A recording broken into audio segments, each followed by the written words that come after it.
Welcome to Camtasia Studio 7. If you're new to Camtasia Studio and you want to get started quickly, you're in the right place. We encourage you to watch this 5-minute video to learn the basics of using the editor, including how to navigate the timeline, make some basic edits, and add special effects. The preview window is where you see the video during playback. The playback controls are located under the preview window. In fact, the video you're watching in the preview window is a sample project playing directly from the timeline you see below.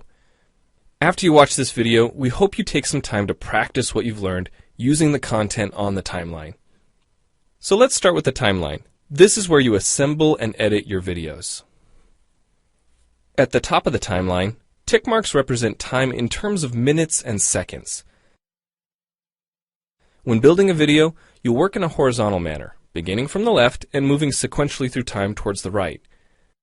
To make precise cuts and selection, use the zoom slider to magnify the view of the timeline. And when adding elements to your video, such as a call-out or audio clips, these are placed on different tracks. Tracks are created automatically, when you need them, when elements are added to the timeline. So depending on your video, you may be working with several tracks at one time. To change the position of an element on the timeline, just drag it. To change the length of an element, drag the edges in either direction. An important part of the timeline is the playhead. The playhead moves the timeline and indicates the current frame displayed in the preview window. To view your video, click play in the preview window. Notice how the video and the timeline's playhead stay in sync? Click anywhere on the timeline and the playhead moves to that point. The green section of the playhead is called the in point. Click and drag the in point to make the beginning of a selection. The red section of the playhead is called the out point. Just click and drag the out point to make the end of a selection. To bring the sections of the playhead back together, double-click the gray playhead. To split a video clip, position the playhead at the desired location and click the split button. And if you want to remove a portion of your video, make a selection with the in and out points, then click the cut button. If you make a mistake while editing, click the undo button. Next, we'll look at the clip bin and the library. The clip bin holds recordings, audio files, images, and title slides being used in the project you're currently working on. Then there's the library. It stores video clips, intros, callouts, title slides, and other elements that you want to use from project to project. The library is also pre-populated with professional animations, music, sound effects, and other content you can use in your video for free. To add your own clips or video sequences to the library, make a selection on the timeline, right-click, and choose Add to Library. To include clips and other elements in your video, drag them from the clip bin or library and drop them onto the timeline.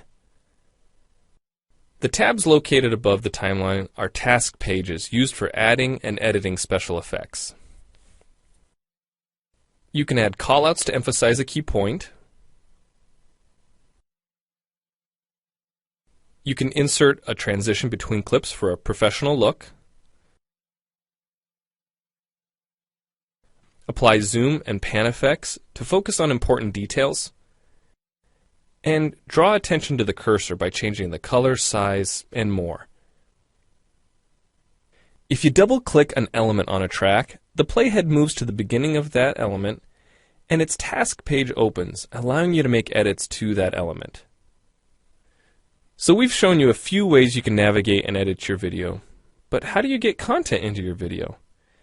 Well, to make a new screen recording, click the Record Screen button. If you already have an audio or video recording to use, click the Import Media button. When you've made edits and added effects to your video and you're ready to share it, you need to produce the project to create a shareable video. Click the Produce and Share button, step through the wizard, and Camtasia Studio creates a viewer-friendly, shareable MP4 file ready to upload to screencast.com, your blog, or a website. Well, it's time for you to try Camtasia Studio out for yourself using the content on the timeline. The help file in Camtasia Studio will help you use each of the Camtasia Studio features and applications. The Learning Center on TechSmith.com has in-depth video tutorials and other sample projects to download and practice with. So we hope you enjoy Camtasia Studio. And happy screencasting!